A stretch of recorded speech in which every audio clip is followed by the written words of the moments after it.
Yo, what's going on, boys? It's your boy Chicago, back with another video for the Chicago Bros, the worst meme in history. But anyways, after seeing today's video that I put up, proving that where NRG proved they're the best team in the world, it did so well that I saw so many comments, and I was just like, you know what? I have to make another game in our series versus NRG versus G2. So that's what I brought for you guys today. I'm going to break down the Game 7 of our first best of 7 and the best of 3 set. And I think you guys are going to like it as well. Again, keep up the subs, the likes, the comments. I appreciate you. I see some of you guys commenting for algorithm, sharing it.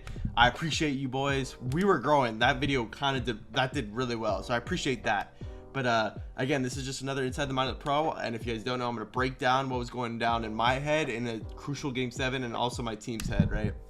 But yeah, that's it for the intro. You know, just support your boy, helps it out, and if you guys want more of these, again, just let me know down in the comment below.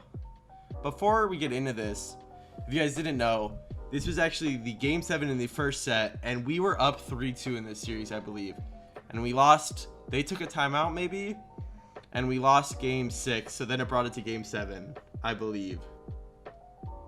I could be wrong though.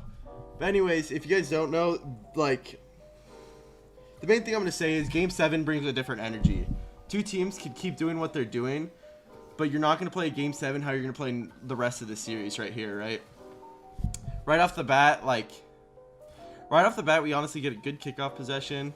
Justin pre-jumps me, I get a good 50 over to JNaps. And he gets a good pass back, and I should have scored this right off the bat. That's probably a little bit of the nerves, shakiness, pressure. Like, that's just something I normally score. But in Game 7, you're going to see a lot of teams probably play just that tad bit safer / smarter to where you don't want to give up a goal. It's almost like it's golden goal, right? So that's what you'll probably notice in this game. And you'll probably notice the first teams that make mistakes, or the other team just makes a really good play. So again, our mentality was we kind of wanted to demo a little bit more, be a little bit more physical with them, not give them as much space to be as comfortable, and give them like that space to do their individual plays and just beat defenders on their own. Wanted to make them work for a goal, not just give up a free one. So again, like right there, we 50'd in the midfield. We didn't want them going to our side.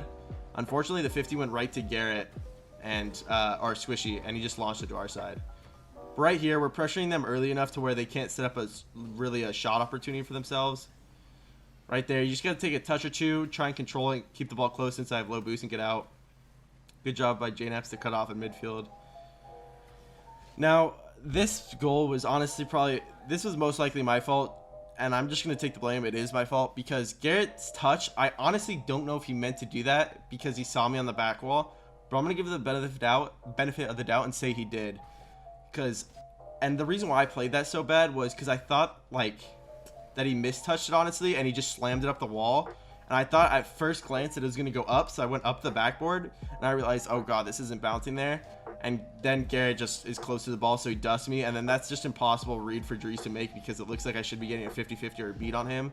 And because of that, it's a goal. There was a good follow-up by NRG. They were there for it, and they weren't scared enough to make the first move. So right here, we are down 1-0, but we know we have a lot of time left, right? 3 minutes.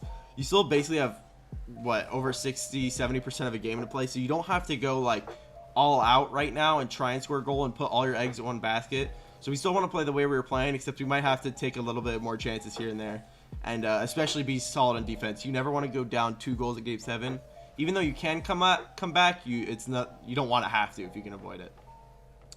So right here, again, still playing our style. We're still trying to cut off you know, their plays early enough to where it's not like in front of our net, but also keep challenging in midfield and try and on offense, and when we have the ball, try and beat defenders on their side. We're not like going for 50-50s. We're kind of just trying to just beat a defender or two, maybe get a passing play while we're doing it.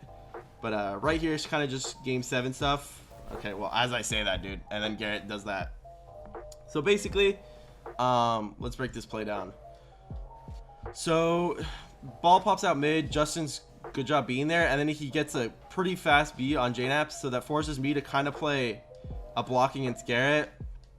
And then because of that, the way Dries rotated, he probably didn't expect the ball to bounce off there, and we didn't really have a guy there for it, where NRG was feeling comfortable. They had a lot of boost.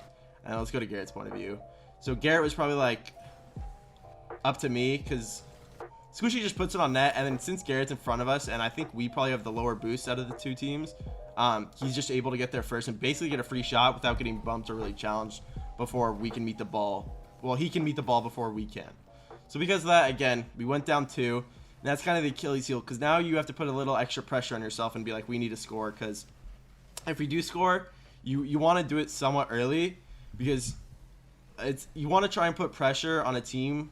Because right now, I bet NRG's saying, like, let's not give up, let's not give up a free goal, but again, let's not be stupid with ourselves and overcommit. So right here, that was such a beautiful play. Drees gets a perfect pop where JNaps can get a follow-up. And then, so like there's the pop, and NRG's, again, they're probably going to play a little bit safer, right? It's game 7, they have a 2-goal lead. They're just not going to want to overcommit. So I call the fake, and JNaps is like, yeah. And it's literally the perfect, picture-perfect play. It is just my accuracy. I don't know. I was choking at the beginning of this game, and that's just like, that should be a goal every time. So that's heartbreaking. You know, you hate to see that. I could have easily saw that 1-goal game with half a game left, easily doable. So right here, Drees does a good job controlling the ball. We almost get a good job doing a passing play, but Squishy does a good job to like kind of put himself in a position to read the play, and also if there's a shot. So right here, you kind of can tell we've turned on that extra level where we're a little bit more aggressive. As I say that, as the energy goes to our side, but we're a little bit more aggressive. We're like a little bit like, okay, we got to get this thing going. We got to get a goal probably soon. So let's speed this up a little bit, like try and get a little bit of a faster pace going.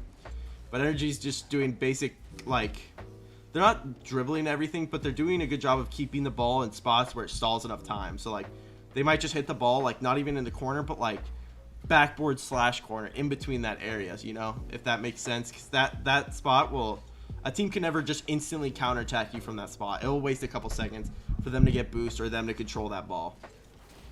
So right there, again, boring kind of game 7 stuff right now. It's just like NRG doing a good job of controlling the pace, controlling the ball, wasting time. So now we're like, okay, we got to start making things happen. And NRG at this time, I think we realized in the first series, was doing a really good job watching our passes. And if you've noticed, like every time we've tried to do a midfield passing play, it's kind of resulted in nothing. And maybe something in the like earlier in the series that would have worked, but this matchup specifically against NRG, every team, like both of us, were adjusting so well. And I think we kind of realized a little bit too late that we got to stop passing, got to start like controlling, probably going for a little bit more solo plays, just because we were forcing passing plays right here. But anyways, just like the play we did before where Drees popped and then JNaps followed, this is the exact same thing, except it's just a little bit farther back. This is like if we were going to do passing, these short little pops where NRG can't really challenge because we're so close together and it's just so fast that they're just going to get dusted no matter what, so they're just not going to go.